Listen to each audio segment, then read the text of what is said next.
দিয়ে বাঁধানো ঠান্ডা জলের এক প্রসবন। পুরুলিয়া জেলার বাঘমুন্ডি ব্লকের অযোধ্যা পাহাড়ের বাগান্ডি গ্রামে সীতাকুণ্ড অবস্থিত। মাটির নিচ থেকে অনবরত বুদবুদ আকারে বেরিয়ে আসছে স্বচ্ছ পরিষ্কার শীতল জল। মাছও খেলা করছে সেখানে। গ্রীষ্মকাল শুরু হলে আশেপাশে পাহাড়ের নলকূপ এবং কুয়োগুলো শুকিয়ে যেতে থাকে। সীতাকুণ্ডের জল কিন্তু শুকোয় না কোনো দিন।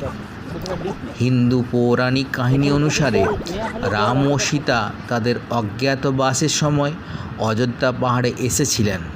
সীতা তৃষ্ণার্ত ছিলেন এবং রামচন্দ্র তীর ছুঁড়ে মাটি ভেদ করে জল বের করে আনেন। এখনও বেরিয়ে চলেছে সেই জল।